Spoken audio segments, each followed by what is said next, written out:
Hope TV ప్రేక్షకులకు యేసుక్రీస్తు నామములో వందనములు శుభములు తెలియజేస్తున్నాను. మరొకసారి మనమందరం కూడా ఈ విధంగా కలుసుకోవడానికి దేవుడు ఇచ్చిన గొప్ప కృపను బట్టి ఆయనకి ఎంతో కృతజ్ఞతలుగా ఉండాల్సిన అవసరం ఉన్నది. ఈరోజు అపోస్తుల కార్యములు అనే పుస్తకంలో నుంచి మనము ఆధ్యాత్మిక పాఠాలు తెలుసుకోబోతా ఉన్నాం. ముందుగా ఈరోజు ఈ మొదటి ఎపిసోడ్గా మనం పరిశుద్ధాత్మ శక్తి అనే విషయాలు మనం తెలుసుకోబోతా ఉన్నాం. ఒకసారి మనం బైబిల్ ద్వారా చదువుకొని ముందుకు వెళ్దాం. అపోస్తుల కార్యములు మొదటి అధ్యాయము మొదటి వచనాల్లో నుంచి మనం గమనించినప్పుడు ఇక్కడ యేసుక్రీస్తు ఆల్రెడీ శరీరధారిగా భూమి మీదకి వచ్చి తను శ్రమలను అనుభవించి చనిపోవడం జరిగింది.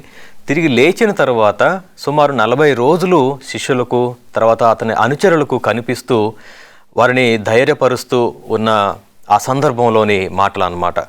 వేరొక ఆదరణకర్త మీకోసం రాబోతా ఉన్నారు అని చెప్పిన మాటలు ఇక్కడ మనం జ్ఞాపకం చేసుకోవాలి. మొదటి వచనంలో మనం గమనించినప్పుడు 1 నుంచి 14 వరకు కూడా పరిశుద్ధాత్మ మీ మీదకి దిగి వచ్చినప్పుడు ఏ విధంగా మీ జీవితాలు ఉండబోతా ఉన్నవి అనే ఒక ఆదరణకరమైన మాటలు మనం ఇక్కడ గమనించవచ్చు. అంటే పరిశుద్ధాత్మ అంటే అది ఏదో జరిగిపోతుందని కాదు, కానీ ఈరోజు ఒక ఆదరణ గురించి, అదేవిధంగా పరిశుద్ధాత్మ మన మీదకి దేవుడు దిగి వచ్చినప్పుడు మన జీవితాలు ఏ విధంగా ఉండబోతా ఉన్నాయి అనే విషయాలు మనం కొన్ని ప్రస్తావించుకుందాం.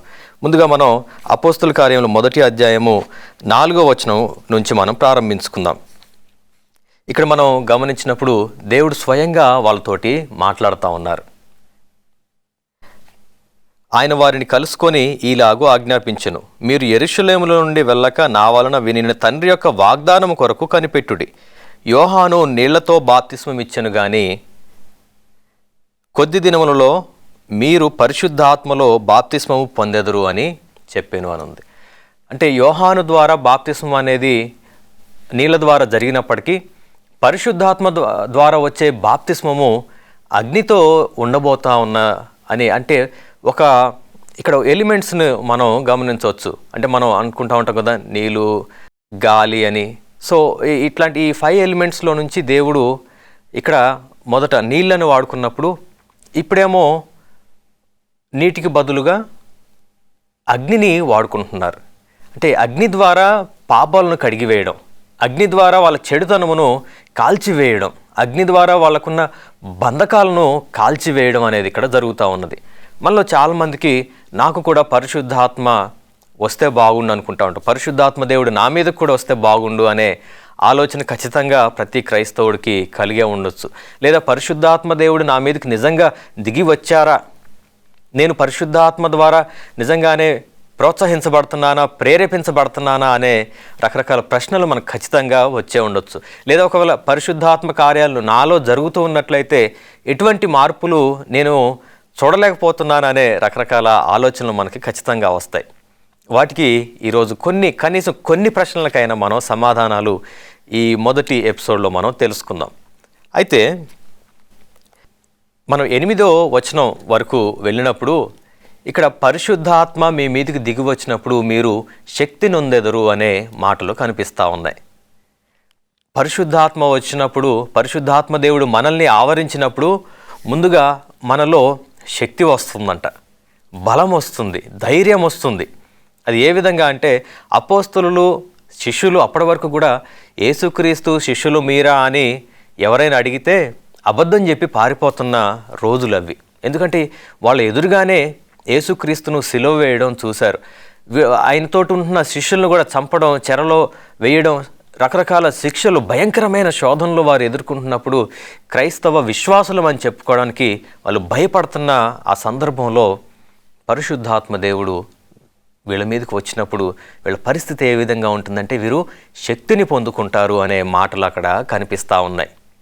అప్పుడు జరిగే ఈవెంట్ ఏంటి అనంటే, వీళ్ళు కనీసం మేము క్రైస్తవులం అని స్థానికంగా చెప్పుకోవడానికి భయపడే ఆ వ్యక్తులు యూదయ, సమరయ దేశంలో ఇంకా అన్ని ప్రాంతాలకు కూడా, భూ దిగంతముల వరకు కూడా నాకు సాక్షులుగా ఉంటారు అని చెప్తా ఉన్నారు.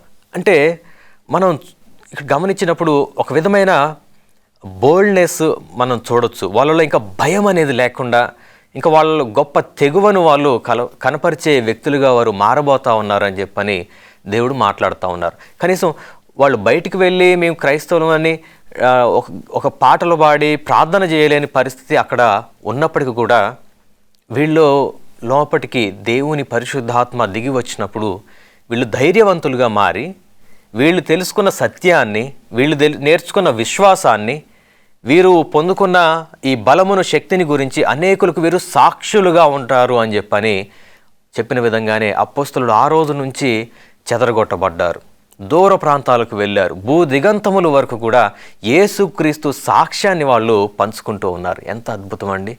కనీసం ఇల్లు దాటి బయటికి రాలేక ఒక గదిలో ఉండి దేవుణ్ణి ప్రార్థన చేసుకుంటున్న వ్యక్తులు వెంటనే భాషల్లో మాట్లాడడం మొదలుపెట్టారు, ధైర్యంగా మాట్లాడడం మొదలుపెట్టారు. అంటే వాళ్ళలో కాన్ఫిడెన్స్ లెవెల్స్ అనేవి ఎంత గొప్పగా పెరిగిపోయాయని అర్థమవుతుంది. ఈరోజు కాన్ఫిడెన్స్ లేకనే మనం ఏది కూడా చేయలేకపోతున్నాం.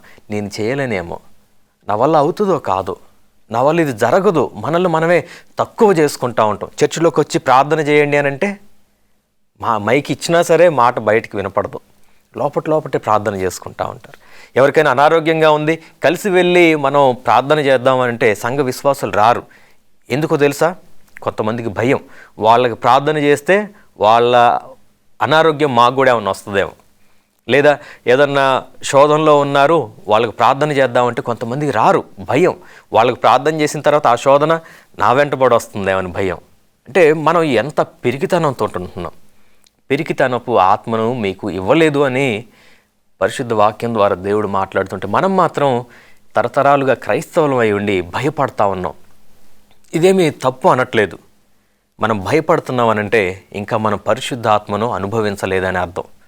ఒకసారి మన పరిస్థితిని మనం జ్ఞాపకం చేసుకుందాం. ఈ మధ్య కాలంలోనే, ఇప్పుడు చాలా రీసెంట్ డేస్లో మన పక్క రాష్ట్రాల్లో దేవుని గురించి, యేసుక్రీస్తు విశ్వాసం కలిగి ఉన్న వాళ్ళని మేము హింసిస్తాము, ఇంకా వాళ్ళు ప్రార్థన చేసుకోవాలనే వాళ్ళందరూ కూడా మా రాష్ట్రాన్ని విడిచిపెట్టిపోవాలని రకరకాలుగా స్టేట్మెంట్స్ ఇస్తూ ఉన్నారు యేసుక్రీస్తు వ్యతిరేక వర్గాల వారు. మరి అక్కడ ఉన్న వాళ్ళు ఎంత ధైర్యంగా ప్రార్థన చేస్తున్నారంటే నిజంగా వాళ్ళల్లో నాకు ఆ పరిశుద్ధాత్మ అనుభవం అనేది వాళ్ళలో కనిపించింది. వాళ్ళతోటి నా విశ్వాసాన్ని నేను కంపేర్ చేసుకున్నప్పుడు నిజంగా నేను ఎంత వెనకబడిపోయానో అనే అనుమానం నాలో కలిగిందండి. ఎందుకంటే నేను బయటికి వెళ్ళినప్పుడు సర్టిఫికేట్ల దగ్గర కావచ్చు, లేకపోతే నా కొలీగ్స్ దగ్గర కూడా కనీసం నేను క్రైస్తవుడిని అని చెప్పుకోవడానికి సిగ్గు, భయము, మొహమాటం. కానీ మన పక్క రాష్ట్రాల వాళ్ళని మనం గమనించినప్పుడు యేసుక్రీస్తు విశ్వాసంలో మేము ఉన్నామని చెప్పుకోవడానికి భయపడాల్సిన సందర్భంలో కూడా వాళ్ళు సువార్త చేస్తూ ఉన్నారు. వాళ్ళు దేవుని కోసం రక్తం చిందిస్తూ ఉన్నారు. వాళ్ళకి అంటే తెలివి లేక కాదు, అది దేవుడిచ్చిన ధైర్యం, అది దేవుడిచ్చిన శక్తి అది. ఎందుకంటే మీరు భూదిగంతముల వరకు నాకు సాక్షులుగా ఉండాలి అనే మాట బలముగా వాళ్ళలో పాతుకుపోయింది. ఇంకా ఆ మాట వాళ్ళని ఒక దగ్గర దాక్కొని ఉండేలా చేయట్లేదు. వాళ్ళు అక్కడ ఒక దగ్గర ఉండటానికి ఇష్టపడకుండా చేస్తూ ఉన్నది ఆ మాట. దేవుని వాక్యంలో అంత శక్తి ఉన్నది, పరిశుద్ధాత్మ లోపట అంత శక్తి ఉన్నది అని చెప్పడానికి ఇది ఒక ఉదాహరణ. అందువల్లనే ఆదిమ క్రైస్తవులు అంత గొప్పగా సువార్త పరిచర్య చేయగలిగారు. మనం ఉన్నది ఈ చివరి దినాలు, అంత్యది గడియల్లో మనం ఉన్నామని మనందరికీ కూడా తెలుసు. బైబిల్లో ఉన్న ప్రవచనాలు అన్నీ కూడా కంప్లీట్గా నెరవేర్పు జరుగుతూ వస్తూ ఉన్నది. యేసుక్రీస్తు రాకడికి అతి సమీపంలో మనం ఉన్నాం. మనమందరం చేయాల్సిన బాధ్యత ఒక్కటండి, దేవునికి మనం సాక్షులుగా ఉండటం. మనం సాక్షులుగా ఉండటానికి నిర్ణయించుకున్న వెంటనే పరిశుద్ధాత్మ దేవుడు మన మీదకి దిగి రావడం అనేది జరుగుతుంది. ఇంకా మనం 4వ అధ్యాయము 8వ వచనంలో గమనించినప్పుడు ఇంకా ఆశ్చర్యకరమైన విషయాలు మనం చూసుకోవచ్చు. పేతురు ఒక గొప్ప అథారిటీ తోటి మాట్లాడుతున్నట్టుగా మనం గమనించవచ్చు. అంటే పరిశుద్ధాత్మ దేవుడు మన మీదకి వచ్చిన తర్వాత మనకి వ్యాధులపైన, భూరాజులపైన, లోకనాథులపైన, ఈ లోకమంతటిపైన, ప్రకృతి పైన కూడా మనకి ఒక శక్తి, అధికారం అనేది పరిశుద్ధాత్మ ద్వారా మనకి అనుగ్రహించబడుతుంది. అందుకనే పరిశుద్ధాత్మ కార్యాలు ఏ విధంగా ఉన్నాయంటే మనం కొన్ని జ్ఞాపకం చేసుకున్నప్పుడు పరిశుద్ధాత్మకు ప్రకృతి లోబడింది. ఆమేన్. పరిశుద్ధాత్మ దేవుని మాటకు దెయ్యాలు లోబడ్డాయి, వ్యాధులు లోబడ్డాయి. అది ఎంత గొప్పతనం అంటే ఈవెన్ చనిపోయిన వారు సైతము తిరిగి లేచారు. ఇది పరిశుద్ధాత్మలో ఉన్న శక్తి, పరిశుద్ధాత్మకు ఉన్న బలం. ఇంకా మనం ముందుకు గమనించినప్పుడు 4వ అధ్యాయము 31వ వచనం టైంకి అయితే ఇంకా అమేజింగ్. అది ఎంత గొప్పతనం అంటే కేవలం ఏదో బైబిల్ పండితులు లేకపోతే బైబిల్ బాగా చదువుకొని వాక్యం బోధించే వాళ్ళే కార్యాలు చేశారంటే కానే కాదు. పరిశుద్ధాత్మ అనేది ఏ ఒక్కరి ఆస్తి, ఏ ఒక్కరి పర్సనల్ ఏం కాదండి. పరిశుద్ధాత్మ దేవుడు అందరికీ సొంతం. యేసుక్రీస్తు అందరికీ ప్రభు అన్న విధంగానే పరిశుద్ధాత్మ దేవుడు కూడా అందరికీ సొంతం. దానికి ఇది చక్కటి ఉదాహరణ. ఎందుకంటే ఈ 4వ అధ్యాయం 31వ వచనంలో విశ్వాసులు ప్రార్థన చేస్తూ ఉంటే వాళ్ళున్న ప్రాంతం అంతా కూడా, స్థలం అంతా కూడా వణికిందంట. ఎంత గొప్ప విషయం అండి. మన ప్రార్థన ఎంత దృఢంగా ఉండాలి మరి. నిజంగా విశ్వాసులు అందరూ కలిసి ఏకాత్మ కలిగి ప్రార్థన చేస్తూ ఉంటే, ధైర్యంగా ప్రార్థన చేస్తూ ఉంటే ఆ ప్రాంతం అంతా కూడా వణకడం మొదలుపెట్టింది. ఇంకెందుకు జరగవు స్వస్థత కార్యాలు, ఇంకెందుకు జరగవు ఆశ్చర్యకరమైన విషయాలు. వాళ్ళలో ధైర్యం నిండింది. అక్కడున్న విశ్వాసులే ఒక్కొక్క ప్రవక్తగా మారారు. వాళ్ళందరూ కూడా దిగంతముల వరకు కూడా వెళ్ళి యేసుక్రీస్తు యొక్క సువార్తను, యేసుక్రీస్తును గూర్చిన సాక్ష్యమును అనేకులకు చాటి చెప్పడం మనం గమనించాం. పరిశుద్ధాత్మ శక్తి మన మీద ఉన్నప్పుడు మనం ఒక దగ్గర లిమిటెడ్గా ఉండలేం. ఒక ప్రాంతానికి నేను ఇమిడిపోవాలనుకోలేము. ఇంకా ఏదో చేయాలి, ఇంకా నేను ఎక్కడికైనా వెళ్ళాలి, ఇంకా అనేకులకు నేను సువార్త అందించాలనే భారము, బాధ్యత మనలో కలుగుతుందనడానికి ఇది ఒక చక్కటి ఉదాహరణ. ఇంకా మనం గమనించినప్పుడు ఈ 10వ అధ్యాయం 44వ వచనంలో ఈ పరిశుద్ధాత్మ అవుట్పోరింగ్ అనేది అప్పటి వరకు కేవలం కొంతమంది వరకు మాత్రమే ఉందండి. అంటే యూదులకు, ఇశ్రాయేలీల వరకు మాత్రమే మనం పరిశుద్ధాత్మ వరములు కానీ, దేవుని దర్శనాలు కానీ కేవలం చాలా లిమిటెడ్గా ఉంది. చాలా తక్కువ కేసెస్లో మనం యూదులకు, ఇశ్రాయేలీలు కాకుండా మిగతా వాళ్ళ దర్శనాలు చూడడం చూసాం. కానీ ఇక్కడికి వచ్చేటప్పుడు కొర్నేలి అనే వ్యక్తి, తను రోమాలో ఇటలీ పటాలంకు శతాధిపతి అని ఉన్నది. అంటే ఒక 100 మంది పైన గొప్ప అధికారి, ఒక హై గ్రేడ్ ఆఫీసర్. అతను ఏ విధంగానో మొత్తానికి అక్కడ చెదిరిపోయిన యూదుల ద్వారా కావచ్చు, లేదా తను ఆసక్తిగా అటు ఇటు వెళ్తున్నప్పుడు కావచ్చు, యెహోవా దేవుని గురించి తను నేర్చుకున్నారు. యేసుక్రీస్తు గురించి తను తెలుసుకొని ఆయన తన కుటుంబంతో పాటుగా దేవునికి భయభక్తులు కలిగి, దేవుని యందు భయభక్తులు కలిగి వారు ప్రార్థనలు నిత్యము చేస్తున్నారని, తర్వాత దాన ధర్మాలు చేస్తూ పేదవాళ్ళకి సహాయపడుతున్నారని. అంటే తనకు అక్కడ వరకు నేర్చుకున్నది ఏంటి అని అంటే, తన విశ్వాసము, దాన ధర్మాల ద్వారా తనకు ఏదైనా మేలు జరుగుతుంది అనే విషయాలు తను తెలుసుకున్నారు. ఇంకా తన రక్షణ కోసం ఏం చేయాలి, ఇంకా తను ఏ విధంగా రక్షించబడాలనే ఆలోచన తనలో అది రగులుతూ ప్రార్థన చేస్తున్నప్పుడు దేవుని దూత స్వయంగా కొర్నేలి దగ్గరికి రావడం మనం గమనించినాం. తను దర్శనంలో చూస్తూ భయపడుతూ కొర్నేలు, అయ్యా ప్రభువా ఏంటి నా దగ్గరకు వచ్చారు, ఏంటి పరిస్థితి అని అడిగితే, అప్పుడు నువ్వు ఇంకా నిజమైన దేవుని గురించి తెలుసుకోవడానికి ఒక అవకాశం ఉంది అని చెప్పని పేతురు గురించి అడ్రస్ చెప్పడం, తను అక్కడికి తన సేవకులను పంపించి, పేతురు కూడా అదే టైంలో ఇంకొక దర్శనం చూసి అక్కడికి కొర్నేలి దగ్గరికి వెళ్ళడానికి యాక్సెప్ట్ అయ్యి మొత్తం అందరు కలిసి వచ్చి ఇక్కడ ఒక గ్రూప్గా మళ్ళీ కొర్నేలి వాళ్ళ సొంత గృహంలో మీటింగ్ అవ్వడం మనం గమనించవచ్చు. అయితే ఇక్కడ మనం గమనించాల్సింది, వీళ్ళున్నది ఇటలీలో. అంటే అది కంప్లీట్గా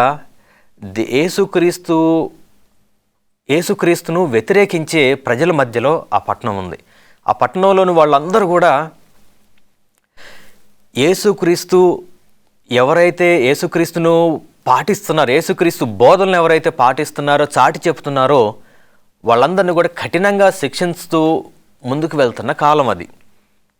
అందుకే కదా పౌలును వాళ్ళు ఒక ఆఫీసర్గా పెట్టుకున్నది. పౌలు పని ఏంటి? అందరు సౌలుగా ఉన్నప్పుడు తను ఎవరైతే క్రైస్తవులు ఉన్నారో వాళ్ళని చంపడం, వాళ్ళని హింసించడమే ఆయన పనిగా పెట్టుకున్నారు. స్టెఫెన్ను రాళ్లతోటి కొట్టిన సందర్భం అంతా కూడా మనం ఒకసారి జ్ఞాపకం చేసుకోవాలి. బయట పరిస్థితులు అంత క్లిష్టంగా ఉన్నప్పటికీ కొర్నేలి తన కుటుంబంతో పాటుగా పేతురు వస్తున్నారని తెలిసి తన బంధువులను, తన ఆప్తులందరినీ కూడా తన ఇంటికి ఒక ఫంక్షన్ కోసం, మనం కనుక ఒక వివాహం కోసం ఏ విధంగా మన స్నేహితులను అందరినీ కూడా ఇన్వైట్ చేసుకుంటామో అదేవిధంగా తను తన స్నేహితుల దగ్గర వాళ్ళందరినీ కూడా ఇన్వైట్ చేసుకున్నారు. ఎందుకనంటే తను నేర్చుకున్న సత్యమును, తను తెలుసుకున్న నిజమైన దేవుని గురించిన సువార్తను తన స్నేహితులు, తన వాళ్ళందరూ కూడా తెలుసుకోవాలనే ఆసక్తి మనం అక్కడ కొర్నేలిలో చూడొచ్చు. ఆ టైంలో తను కూడా ఖచ్చితంగా ఎంతో గొప్ప ఒత్తిడి ఎదుర్కొని ఉండొచ్చు. ఎందుకంటారా, క్రైస్తవులను హింసిస్తున్న రోజులవి. క్రైస్తవులు అంటేనే వాళ్ళకి చెప్పుకోవడానికి కూడా భయపడుతున్న రోజుల్లో తన ఇంటికి ఒక క్రైస్తవ మిషనరీని లేదా క్రైస్తవ ప్రవక్తను పిలిపించుకొని అదొక పెద్ద ఫంక్షన్ లాగా సీక్రెట్గా కూడా చేయట్లేదు కొర్నేలి. తన వాళ్ళందరిని కూడా పిలుచుకున్నారు అక్కడికి. ఎందుకంటే సత్య సువార్తని అందరికీ అందించాలనే ఆసక్తి తనలో ఉన్నది. అందరిని కూడా పిలిపించుకొని పేతురు మాటలు చెప్తా ఉంటే ఎంత శ్రద్ధగా విన్నారంటే ఆయన చెప్పడం మొదలుపెట్టారు. పాత నిబంధన దగ్గర నుంచి మొదలుపెట్టి వాళ్ళు కలుసుకున్న వెంటనే నిజంగా చెప్పడం మర్చిపోయాను. పేతురు అలా వస్తూ ఉంటే నేను గొప్ప ఆఫీసర్ని కూడా అనుకోలే. పరిశుద్ధాత్మ ద్వారా ప్రేరేపించబడిన వాడే ఆ ప్రవక్త కాళ్ళ మీద పడిపోయాడండి ఎదురుగా వెళ్ళి. ఎంత గొప్ప విషయం! తను తాను ఎంతగా తగ్గించుకున్నాడు చూసారా. వాళ్ళు మాటలు వినడం మొదలుపెట్టినప్పుడు పేతురు ఇంకా మాట్లాడుతూనే ఉన్నారు. యేసుక్రీస్తు ద్వారా జరిగిన సాక్ష్యం గురించి, కార్యాల గురించి, యేసుక్రీస్తు యొక్క ఉద్దేశాల గురించి అన్నీ కూడా పాత నిబంధన గ్రంథంలో నుంచి బైబిల్ మెసేజ్లన్నీ కూడా కోట్ చేస్తూ ఆయన చెప్తా ఉన్నారు. ఇదే ఆ నిజమైన దేవుని గురించి రాయబడిన వాక్యం అని. పాత నిబంధనలో నుంచి ఒక వచనం చూపించడం, యేసుక్రీస్తే నిజమైన దేవుడని చూపించడం. ఆ మాటలు వింటూ ఉండగానే అక్కడ గొప్ప ఆశ్చర్యకరమైన కార్యం జరిగింది. ఎవరూ ఊహించలేదు. విభ్రాంతి నొందారట శిష్యులు. ఆయనతో పాటుగా వచ్చిన శిష్యులు విభ్రాంతి నొందే అంత ఆసక్తికరమైన విషయం అక్కడ జరిగింది. ఏంటో తెలుసా, అన్ని సంవత్సరాల కాలం అంతవరకు కూడా ఎప్పుడూ అన్యజనుల మీదికి రాని పరిశుద్ధాత్మ దేవుడు ఆ రోజు కొర్నేలి వాళ్ళ ఇంట్లో పరిశుద్ధాత్మ దేవుడు వాళ్ళ మీదకి దిగి రావడం జరిగింది. దేవునికి మహిమ కలుగును గాక. నిజంగా అన్యులని లేదు, సొంత వాళ్ళని లేదు, పరాయి వాళ్ళని లేదు, భాష లేదు, భేదం ఏ భేదము లేదు. ఖచ్చితంగా పరిశుద్ధాత్మ దేవుడు అందరికీ సొంతం అని చెప్పడానికి ఇది గొప్ప ఉదాహరణ. కొర్నేలి వాళ్ళ ఇంటి వాళ్ళందరి మీదకి కూడా పరిశుద్ధాత్మ దేవుడు దిగి వచ్చినప్పుడు వాళ్ళందరూ కూడా శక్తిని పొందుకున్నారు. అక్కడున్న ప్రతి ఒక్కరు కూడా భాషల్లో మాట్లాడడం మొదలుపెట్టారు. నిజంగా శిష్యులు విభ్రాంతి నొందారంట. అయ్యో ఏంటి, ఏం జరుగుతుంది? పరిశుద్ధాత్మ అనేది మా సొంతం అనుకున్నాం కదా, అందరి మీదకి వస్తున్నారేంటి? పరిశుద్ధాత్మ దేవుడేనా అనే ఒక కన్ఫ్యూజన్, భయము, ఎగ్జైట్మెంట్ ఏమో అర్థం కావట్లే వాళ్ళకి. ఆ టైంలో మళ్ళీ పేతురు బోధించడం మొదలుపెట్టారు. మొదట మనకి మొదటి వర్షం మాదిరిగానే దేవుడు చెప్పిన అగ్ని ద్వారా వీళ్ళు పరిశుద్ధాత్మ ద్వారా బాప్తిస్మం పొందుకుంటారనే వాక్యాలను జ్ఞాపకం చేస్తూ ఇదే అది. వీళ్ళకి ఆల్రెడీ అగ్ని ద్వారా బాప్తిస్మం జరిగింది కనుక నీళ్ళకి కొదవేమున్నది, ఇంకా మనకి ఆటంకం ఏమున్నది? అక్కడ ఉన్న వాళ్ళందరూ కూడా పరిశుద్ధాత్మ ద్వారా బాప్తిస్మం పొందుకున్న వెంటనే నీళ్లతోటి బాప్తిస్మం తీసుకున్నారు. ఇంతకాలం నేను అనుకున్నా, నాకు కూడా ఒక ఆలోచన ఉండేది. నేను కూడా బైబిల్ గ్రాడ్యుయేట్ని అయినప్పటికి కూడా నేను అంత డీప్గా స్టడీ చేయలేకపోయా. ఎందుకనంటే నా ఉద్దేశంలో ఎప్పుడు కూడా యేసుక్రీస్తు బాప్తిస్మం తీసుకొని బయటకు వస్తూ ఉంటే ఆ పైనుంచి పావురం దిగి రావడం, పరిశుద్ధాత్మ పావురం రూపంలో దిగి రావడం, దేవుడు ఈయన నా ప్రియ కుమారుడు అని చెప్పడం, చిన్నప్పుడు చూసిన ఈ యేసుక్రీస్తు సినిమాలు, క్రిస్టియన్ మూవీస్ అయితేనేమి, ఆ ఇంపాక్ట్ వల్ల నేనేమనుకుంటున్నా అంటే పరిశుద్ధాత్మ అనేది కేవలం బాప్తిస్మం తర్వాత మాత్రమే జరిగే ఒక ఈవెంట్ అనుకున్నా. కానీ నిజంగా ఇక్కడ జరిగింది కంప్లీట్గా నన్ను కూడా మార్చివేసింది. పరిశుద్ధాత్మ ఎవరి సొంతం కాదు, ఏ ఒక్కరికి మాత్రమే ఒక లిమిట్ అనేది లేదండి. పరిశుద్ధాత్మ దేవుడు అన్యుల మీదికి మొట్టమొదటిసారిగా దిగి వచ్చి వారందరూ కూడా భాషల్లో మాట్లాడుతూ ఉన్నారు, ప్రవచనాలు చెప్తా ఉన్నారు. ఎంత గొప్ప విషయం! వెంటనే అక్కడ ఈ జరిగిన కార్యాన్ని బట్టి పేతురు అందరికీ కూడా అర్థమయ్యే విధంగా వివరించి చెప్పి నీళ్ళున్న దగ్గరికి తీసుకువెళ్ళి వాళ్ళందరికీ కూడా, కుటుంబస్తులకు, అక్కడున్న యేసుక్రీస్తును రక్షకుడిగా అంగీకరించిన ప్రతి ఒక్కరికి కూడా బాప్తిస్మం ఇచ్చేసినట్టుగా మనం గమనించవచ్చు. ఇంకా ఆ రోజు మొదలైంది. ఆ రోజు మొదలైన సువార్త ఇప్పటికీ ఆగలేదు. శోధనలైన, ఇబ్బందులైనా భయపడకుండా ఎవరైతే ముందుకు అడుగు వేయాలనుకుంటారో వాళ్ళందరి మీదకి కూడా పరిశుద్ధాత్మ దేవుడు ఇప్పటికీ కూడా దిగి వస్తూనే ఉన్నారు. అటువంటి అనుభవం నువ్వు కావాలనుకుంటున్నావా? అటువంటి ధైర్యం, తెగువ నీకు కూడా కావాలనుకుంటున్నావా? ప్రియ సహోదర, సహోదరి, పరిశుద్ధాత్మ అవుట్పోరింగ్ లేకపోతే నీళ్ళల్లో మునిగినంత మాత్రాన మనలో ఏమీ లేదు, మనలో శక్తి లేదు, భయం ఇంకా పిరికితనమే ఉన్నది, బలం అనేది లేనే లేదు. ఎవరికైనా ఏదైనా అవసరతలో ఉన్నారంటే ప్రార్థన చేయడానికి మనకు ధైర్యం చాలట్లా. నేను ప్రార్థన చేస్తే జరుగుతుందా? నేను ఒక సిస్టర్ గారిని నా ప్రార్థన అవసరత కొన్ని అడిగారు. పాస్టర్ గారు, నాకు మా కుటుంబంలో ఇబ్బందులు ఉన్నాయి, ప్రార్థన చేయండి. అదేవిధంగా నేను అంతా అయిపోయిన తర్వాత సరే సిస్టర్ గారు ప్రార్థన చేస్తామని చెప్పిన తర్వాత మేము పరిచర్యకు వెళ్తున్నాం, మా గురించి మీరు ప్రార్థన చేయండి అని చెప్పాను. తను అన్నారు, అయ్యో నేను కేవలం విశ్వాసుని కదా, పాస్టర్ గారికి నేను ఎలా ప్రార్థన చేయగలను అని ప్రశ్న వచ్చేటప్పుడు నాకు ఆశ్చర్యం అనిపించింది. అదేంటి, ప్రార్థన అనేది ఏ ఒక్కరి సొత్తు కాదు కదా, ప్రతి ఒక్కరికిది కదా. అందులో పేదవాళ్ళు, ధనికులని కానీ, సేవకులు, విశ్వాసులు, లేకపోతే ప్రవక్తలని ఏ భేదం లేదు. ప్రార్థన అందరికీ సొత్తు. ఇది అందరు కూడా చేయాల్సిన విషయం కదా. సంఘము ప్రార్థన చేసినప్పుడు సంకెళ్ళు విడిపోయినాయి. సంఘము ప్రార్థన చేసినప్పుడు భూకంపం లాంటి పరిస్థితి కూడా వచ్చింది. మరి నిన్ను ఏం ఆపుతుంది? నీకు శక్తి కావాలా వద్దా? నీలో ఉన్న పిరికితనం పోయి ఒక గొప్ప విశ్వాసిగా, ఒక గొప్ప ప్రవచన ఆత్మ కలిగిన వాడిగా నువ్వు బయటికి వెళ్ళాలని ఆశపడుతున్నావా? నీలో ఉన్న భయం అంతటినీ విడిచిపెట్టి ఒక గొప్ప సేవకునిగా దేవుని కోసం మారాలని ఆశ నీలో ఉన్నదా? పరిశుద్ధాత్మ యొక్క అభిషేకం కోసం మనమందరూ కూడా కనిపెట్టుకుందాం. నీలో దేవునికి సాక్షిగా ఉండాలనే ఆలోచన, ఆశ ఉన్నట్లయితే, మనకు బైబిల్ చెప్పేది అదే కదా, మీరు నాకు సాక్షులుగా ఉంటారని చెప్పారు కదా. సాక్షులుగా ఉండాలని ఎవరైతే ఆశపడతారో వారందరికీ కూడా పరిశుద్ధాత్మ పొందుకోవడానికి ఎలిజిబిలిటీ ఉన్నది. ఒకసారి ఆలోచిద్దాం. నీలోను నాలోను అదే దేవుడు కదా, నీలోను నాలోను అదే విశ్వాసం కదా. నువ్వు తెలుసుకున్న విశ్వాసం ఇంకొకరికి పంచాలి, అది దేవుడు మన కోసం ఇచ్చిన బాధ్యత. సాక్షిగా నీవు ఉండాలనుకుంటే పరిశుద్ధాత్మ దేవుడు నిన్ను అభిషేకిస్తారు. ఈ మాటలను బట్టి దేవుడు మనందరిని కూడా బలపరుచునుగాక.